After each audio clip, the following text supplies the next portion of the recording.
आपल्या आयुष्यात असा एक माणूस असतो जो आपल्याला चालायला शिकवतो, योग्य अयोग्य ओळखायला शिकवतो आणि अंधारातून प्रकाशाकडे घेऊन जातो. तो म्हणजे गुरु. पण तुम्ही कधी विचार केला आहे का, गुरुपौर्णिमा नेमकी का साजरी केली जाते आणि त्यामागची कथा काय आहे?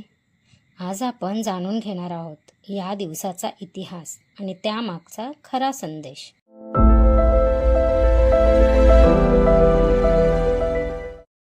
आज जसं शाळा, कॉलेज आणि इंटरनेट आहे, तसं हजारो वर्षांपूर्वी नव्हतं. तेव्हा शिक्षणासाठी विद्यार्थी गुरुकुलात राहत, गुरूंची सेवा करत आणि त्यांच्याकडून फक्त पुस्तकांचंच नाही, तर जीवन जगण्याचं ज्ञान शिकत. भारतीय संस्कृतीत गुरुला देवापेक्षाही श्रेष्ठ स्थान दिलं गेलं. गुरुपौर्णिमेचा इतिहास जोडला जातो महर्षी वेदव्यासांशी. त्यांनी 4 वेदांची मांडणी केली, 18 पुराणांची रचना केली आणि जगातील सर्वात मोठा ग्रंथ महाभारत लिहिला. भगवद्गीतेचं अमूल्य ज्ञानही त्यांच्यामुळेच आपल्यापर्यंत पोहोचलं. म्हणूनच त्यांना आदिगुरु मानलं जातं. आषाढ पौर्णिमेच्या दिवशी त्यांच्या कार्याचा सन्मान म्हणून हा दिवस व्यास पौर्णिमा किंवा गुरुपौर्णिमा म्हणून साजरा केला जाऊ लागला. पण गुरु म्हणजे फक्त शाळेतील शिक्षक असतात का? नक्कीच नाही.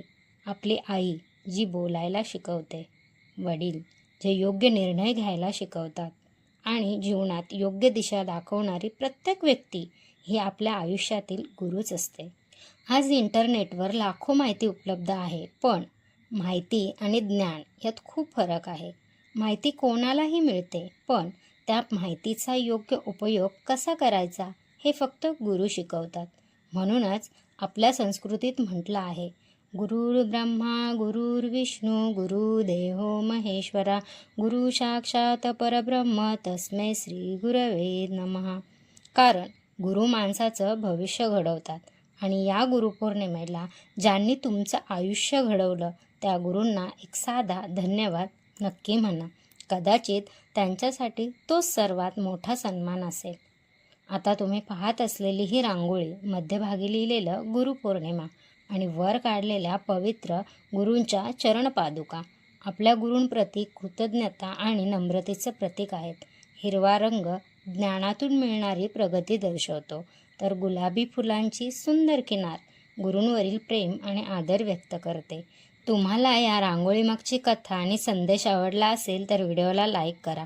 तुमचे विचार आणि अनुभव कमेंटमध्ये नक्की लिहा आणि अशा सुंदर, सोप्या, मनमोहक रांगोळ्या आणि माझ्या प्रेरणादायी कथा आणि सकारात्मक संदेशांसाठी आपल्या चॅनलला सबस्क्राईब करायला विसरू नका. चला तर मग पुन्हा भेटूया एका नव्या रांगोळीसोबत. तोपर्यंत नमस्कार.